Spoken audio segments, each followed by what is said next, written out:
Review exercise 6 है, इसमें MCQs हैं। तो एमसीक्यूज़ को सॉल्व कर लेते हैं। सबसे पहला है part, the value of tan inverse of 2 in radiance. ये इन रेडियंस है, ये भी इंपॉर्टेंट चीज़ है। सबसे पहले tan इनवर्स ऑफ 2 निकालना है। ये आपको कैलकुलेटर से निकालना पड़ेगा, वैसे नहीं निकल सकता। तो tan इनवर्स 2 करें तो आपके पास वैल्यू आ जाएगी 63.43। अब इस वैल्यू को आपने करना है कन्वर्ट रेडियंस के अंदर, तो पाई ओवर 180। अब यहाँ आपने इन क्वेश्चन में ना एग्जांपल्स, ये सॉरी जो ऑप्शंस हैं उनको देखना बड़ा ज़रूरी है। 3 ऑप्शंस आपके पास पाई के साथ आ रही हैं और एक ऑप्शन आपके पास बग़ैर पाई के आ रही है। तो सबसे पहले बग़ैर पाई के आप निकाल लें आंसर, यानी कि आपने पाई को भी शामिल करना है। 63.43 मल्टीप्लाई बाई पाई ओवर 180, तो ये आपके पास आ रहा है 1.1 पाई। एक ये आंसर आ गया। अगर आप सॉरी, पाई नहीं आएगा क्योंकि पाई मैंने मल्टीप्लाई करवा दिया था। एक ये आंसर आ रहा है। एक आंसर अगर आप इस पाई को रखना चाहते हैं उसके अंदर, तो आप सिर्फ इसको और इसको डिवाइड करेंगे, यानी कि 63.43 डिवाइडेड बाई 180, 7 पाई रहेगा। उसको अभी आप मल्टीप्लाई वगैरह नहीं कर रहे। तो 63.43 डिवाइडेड बाई 180, तो ये आपके पास आ जाएगा 0.35 पाई। तो 0.35 पाई में आएगा। अगर पाई, अब पाई में यहाँ कोई भी आंसर 0.35 नहीं हो रहा है, तो ये भी नहीं है, ये भी नहीं है, ये भी नहीं है, क्योंकि इसके साथ पाई आ रहा है। तो सिर्फ 1.1 अकेला आंसर है आपका, क्योंकि 63.43 मल्टीप्लाई बाई पाई ओवर 180, इसका आंसर 1.1 आ रहा है, क्योंकि पाई आपने मल्टीप्लाई कर दिया लिखने के साथ, वजह नहीं बनती। तो 1.1 ये वाला आपका आंसर है, डी पार्ट। उसके बाद है part 2, the in right angle triangle hypotenuse is 13 units.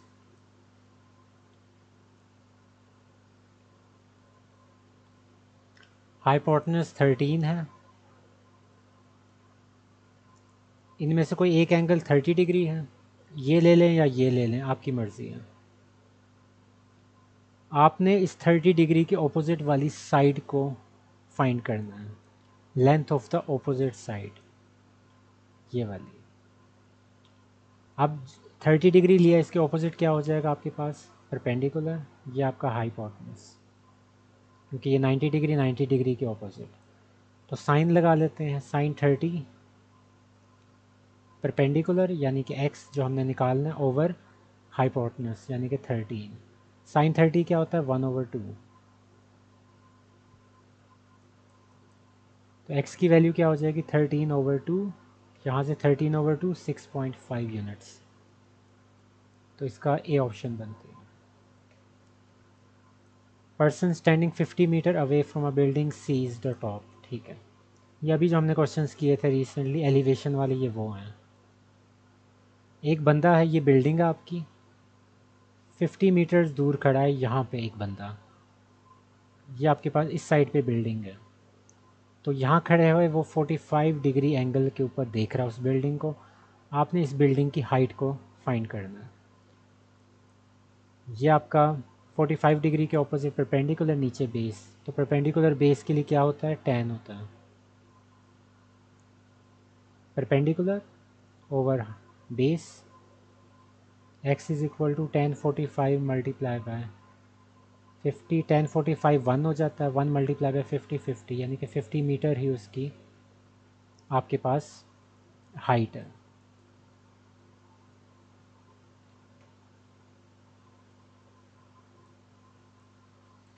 सीकेंड square minus tan square, ये आपके पास 1 होता है, क्योंकि आपने इसका जर्नल फार्मूला 3 जो हमने स्टडी किए थे उसमें से एक आप अप्लाई कर दें, आपके पास 1 आ जाएगा। तो हमने फार्मूला पढ़ा था सीकेंड स्क्वायर आपके पास क्या होता है, 1 + tan स्क्वायर।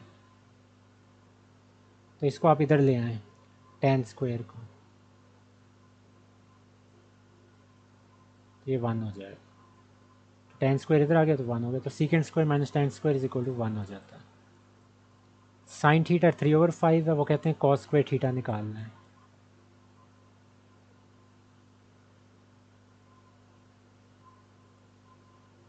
तो कॉस स्क्वायर थीटा का फार्मूला आपको याद होगा, हमने एक जनरल फार्मूला पढ़ा था जिसमें हमारे पास sine square theta plus cos square theta is equal to होता था 1। तो अगर कॉस स्क्वायर थीटा आपने फाइंड करना है तो साइन को आप दूसरी साइड पे ले जाएं, ऐसे हो जाएगा। यहाँ आप वैल्यू पुट कर दें, साइन की वैल्यू 3/5 और स्क्वायर है तो उसका स्क्वायर भी करना है, क्योंकि आपको वैल्यू खाली साइन थीटा की दी हुई है, साइन स्क्वायर थीटा की नहीं दी हुई। तो साइन स्क्वायर थीटा का मतलब होता है कि वैल्यू डाल के आपने उसका स्क्वायर भी करना है। तो 1 - 9/25, 25 - 9 हो जाएगा, ये आपके पास 16/25 आ जाएगा। ये आपके पास कॉस स्क्वायर थीटा की वैल्यू आ गई। आगे ये यहाँ इन्होंने सारे आंसर डिग्रीज में दिए हुए हैं, तो डिग्री में कन्वर्ट करने के लिए क्या करते हैं, 5π/24 है, तो सिंपली 180/π कर देते हैं, उल्ट हो जाता है। तो यहाँ से पाई पाई से कैंसिल हो जाएगा, बाकी 5 को 180 से मल्टीप्लाई कर दें और 24 से डिवाइड कर दें तो आपके पास 37.5 डिग्री आ जाएगा ये आंसर। फिर उन्होंने रेडियन में कन्वर्ट करने के लिए कहा हुआ है, और यहाँ आप ऑप्शंस में देखें सबके साथ जो है पाई लगा हुआ है, यहाँ भी, यहाँ भी, यहाँ भी, यहाँ भी। तो 292.5 इसको आपने रेडियन में कन्वर्ट करना है तो π/180 कर देंगे, और पाई को रखना है आपने, इंटैक्ट रखना है, तो आप सिर्फ 292.5 को 180 से डिवाइड कर दें,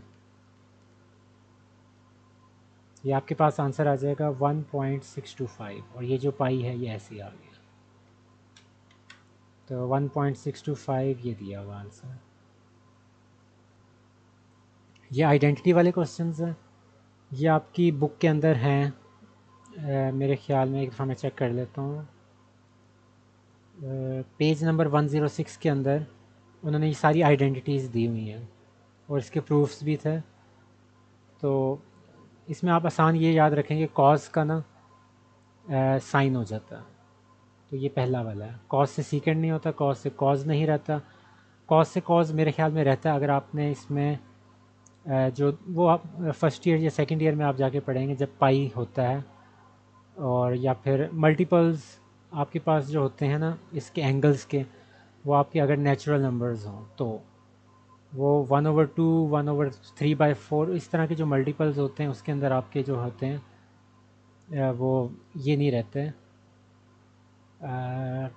इसको हम कह सकते हैं कि इवन मल्टीपल्स, इवन मल्टीपल्स कहना ज़्यादा सही है।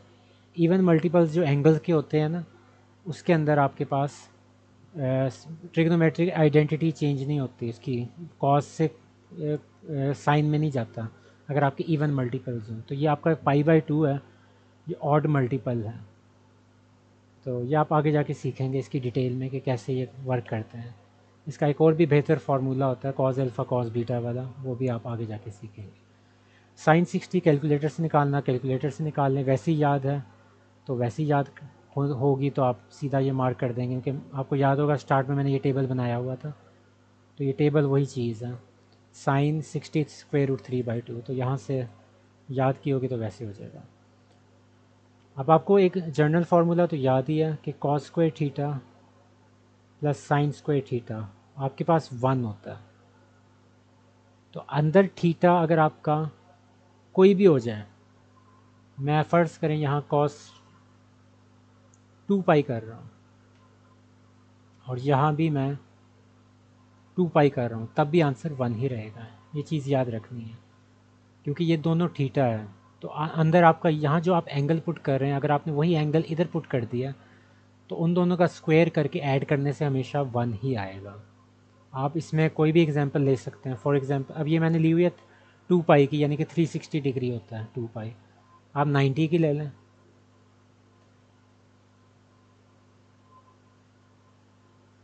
ये मैं डिग्री में ले रहा हूँ इस वजह से। इसका मतलब क्या है कि कॉज 90 और उसका स्क्वायर, इसका मतलब क्या है साइन 90 और उसका स्क्वायर। कॉज 90 ज़ीरो होता है, ज़ीरो हो गया, साइन 90 1 होता है, 1 का स्क्वायर 1 हो गया, ऐड करके 1। तो ये है कि आप अंदर अगर आपके एंगल सेम है ना, यहाँ 100 पाई आ रहा है, यहाँ भी 100 पाई आ रहा है, तो तब आपका एडिशन करने से स्क्वेयर्स की साइन और कॉस की वो हमेशा 1 ही आता है। तो ये आपके सारे MCQs हो गए, मैंने सारे मार्क लगा दिए। हाँ जी।